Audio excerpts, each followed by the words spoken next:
welcome to Oh the Horror. I'm Fedora, and we talked last time about how much of a divided situation it was that Hannibal the book was being written the same time as Hannibal the movie. But if you think that put a lot of pressure on author Tom Harris, you ain't seen nothing yet. After Red Dragon's success, Dino De Laurentiis, producer of Hannibal and Red Dragon, whose name I'm probably mispronouncing, basically told Harris, and I quote, "If you don't do the prequel, I will do it with someone else. Write this book, Harris, or the puppy gets it." I don't want to lose this franchise, and the audience wants it. To which Harris first told him no, but with concerns his character would be taken away from him, he eventually caved. So let's see what the strong-arming produced in the Lecter origin story, Hannibal Rising.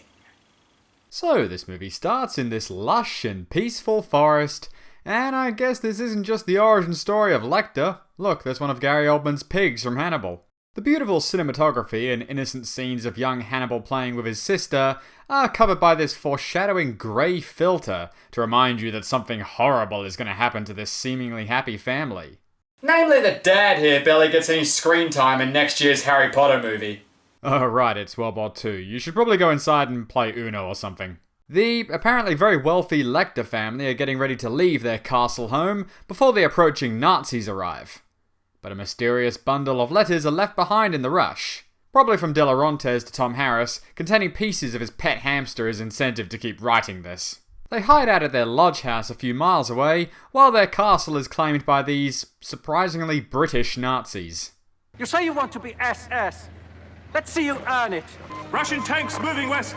Hey look, they even have Rhys Ifans with them, the second most surprising Nazi after PewDiePie. Unfortunately, the fighting finds its way to the lodge, where a plane crashes into a tank and explodes. Damn, they make those things to last. And Hannibal's parents are killed in the gunfight. Mama! Mama! Jesus Christ, what am I doing? I'm a comedic style reviewer, and I'm being given a depiction of a child losing their parents in World War II. By the very definition of that, it makes me a terrible person. What do you say we just take a leaf out of the Japanese book and just pretend this never happened, okay? Abandoning their troop and now on the run, Rhys Ifans' squad breaks into the lodge and takes the siblings hostage. But unfortunately for them, they overhear that the Russians have set up roadblocks at every road leading out of the area, meaning they're stuck there with no food, barely any heat, a blizzard outside, and minds that are very quickly beginning to crack. Wait. Or die.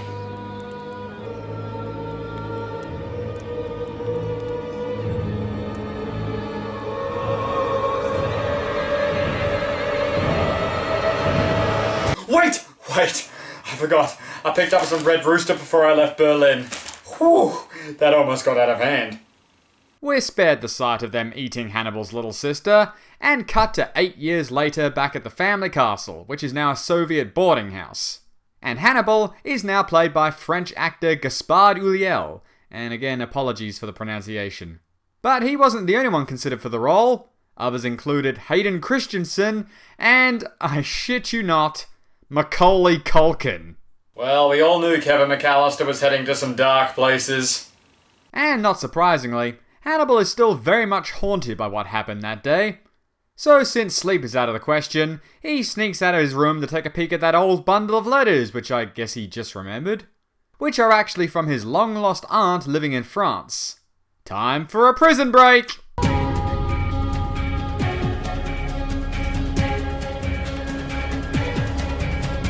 Wait, that's his aunt?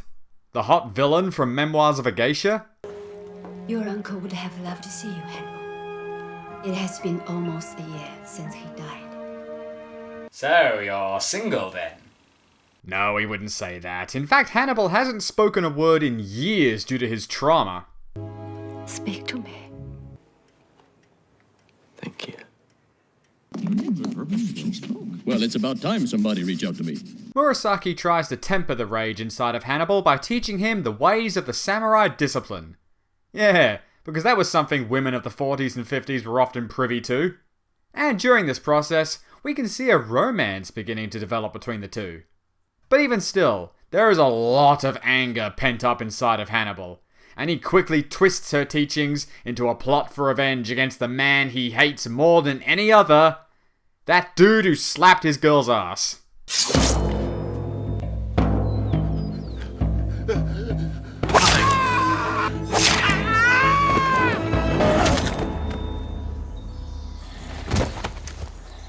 French Jack Black over here is suddenly wishing she just told him to squeeze a stress ball instead. Naturally, the Fuzz get involved in this, and they turn up at Murasaki's house right after Hannibal gave her a present. I'd just stick with flowers in the future, my brother. But 1950s Benito Martinez here just can't pin anything on him. You brought a splendid fish in for dinner. Where did you get that fish? By fishing, Inspector. Together we could show a court those. The very scent of her takes away the smell of the camp. Do you compose verse, Inspector, and keep it under your pillow? For someone who hasn't spoken in 8 years, you're a bit of a smartass, aren't you, kid? If I'm to be honest here, so far I'm not warming up to Gaspard very much. I know it's early in, but the suave, smug act that Hopkins made so natural just seems so incredibly forced with this kid. You inquired about her pussy. Some undisclosed amount of time later, Hannibal is accepted at a medical school in Paris, and Murasaki heads to the city with him after her manor gets foreclosed. This week on Grey's Anatomy, McSteamy will be eating a lot more than Meredith Grey, if you catch my drift. Now armed with an education, Hannibal is sure to track down Rhys Ifans and his zombie sidekicks. The first of which being Richard Brake, who surprisingly snagged a government job even after being a Nazi. And fucking corpses in Halloween 2. And being in Halloween 2. Hannibal visits the old lodge and manages to find one of the Nazis' bags which contained the whole squad's dog tags.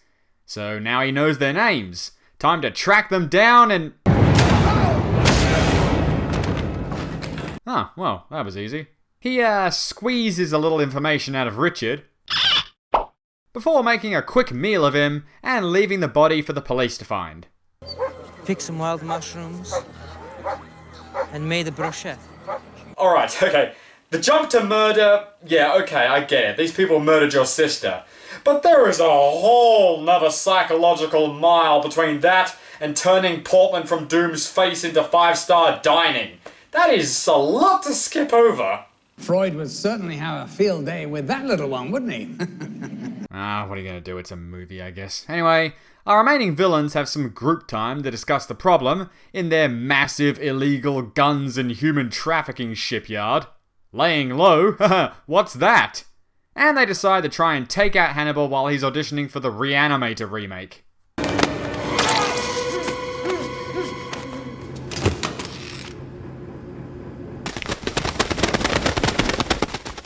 Oh, Jesus Christ, I've just figured it out. This is a goddamn slasher movie, isn't it?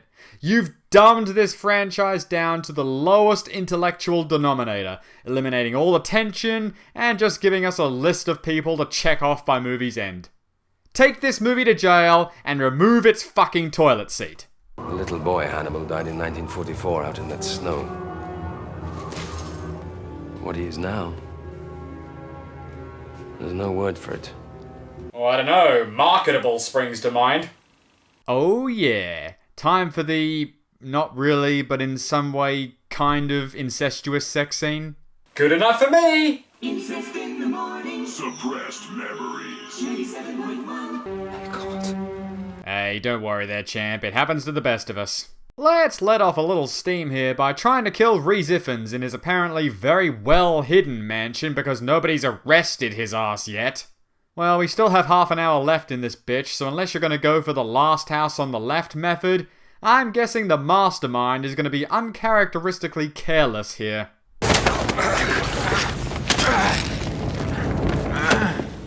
All the lightning-fast reflexes and on-the-fly smarts aren't worth jack compared to a good piece of plot armor. Speaking of which, Hannibal manages to escape thanks to an explosive backup plan that probably should have been the main plan, only to get home and find Murasaki has been kidnapped. Hands up who saw that coming.